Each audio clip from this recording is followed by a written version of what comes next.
ഈ രണ്ടും കൂടെ എങ്ങോട്ടാ കെട്ടി പോകണമെന്നല്ലേ നിങ്ങൾ ആലോചിക്കുന്നത്? ഞങ്ങളൊരു സിനിമ കാണാൻ വേണ്ടി സെൻറ്റർ സ്ക്വയറിലേക്ക് പോവുകയാണ്. പോണ വഴിക്ക് അമ്മ എന്നോട് പറഞ്ഞു, അമ്മ എനിക്ക് വിശന്നിട്ട് പാടില്ല. ഞാനും പറഞ്ഞു എനിക്കും വിശക്കുന്നു. അങ്ങനെ അമ്മ എവിടെ പോയാലും ബർഗർ മാത്രമേ മേടിക്കുള്ളൂ. ഞാനൊരു പെരി പെരി ഫ്രഞ്ച് ഫ്രൈസ് മേടിച്ചു. പക്ഷേ ആലോചിക്കണേ, കാശും കൊടുക്കണം, നമ്മൾ തന്നെ ഉണ്ടാക്കണം. ഞാനിത് അവിടെ ഇരുന്ന് കുലുക്കിക്കൊണ്ടിരുന്നപ്പോൾ സകല ആൾക്കാരും എന്നെ തന്നെ നോക്കുമായിരുന്നു. പക്ഷേ അത് നമുക്കൊരു വിഷയമല്ല, ഞങ്ങൾ അങ്ങനെ ഉണ്ടാക്കി കഴിച്ചു. അപ്പോഴേക്കും അമ്മ പറഞ്ഞു കോൾഡ് കോഫി അടിപൊളിയാ അമ്മ എന്ന്. ഞാൻ കുടിച്ചു നോക്കിയപ്പോൾ ഒരു ഓക്കെയാണ്. എനിക്ക് ബെസ്റ്റ് ബേക്കറിയിലെ കോൾഡ് കോഫിയാണ് കേട്ടോ ഏറ്റവും ഇഷ്ടം. അങ്ങനെ അവിടെ ഞങ്ങൾ തപ്പിത്തടഞ്ഞ് നിന്നപ്പോൾ ദേ ആ എസ്കലേറ്ററിൻ്റെ മുകളിൽ അങ്ങനെ ഒരു LED സ്ക്രീൻ, അത് എന്തിനാണെന്ന് പോലും അറിയില്ല. പിന്നെ കട്ട വെയിറ്റിംഗ് ആയിരുന്നു ഗൈസ്. ബിക്കോസ് രാത്രിത്തെ ഷോ ആയതുകൊണ്ട് സകല കടകളും പൂട്ടുകയും ചെയ്തു.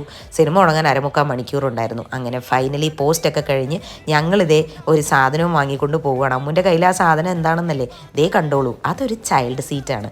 അറിയാത്തവർക്ക് വേണ്ടി പറയാം, അതിലിരുന്ന പിള്ളേർക്ക് നല്ല സൂപ്പറായിട്ടിരുന്ന സിനിമയാണ് കിഷ്കിന്ദ കാണ്ഡം. അതാണ് ഞങ്ങൾ കണ്ട സിനിമ. ഒരു അടിപൊളി സിനിമ. കാണാത്തവർ വേഗം പോയി കണ്ടോളൂ. അപ്പം ശരി, എന്നാൽ ബൈ.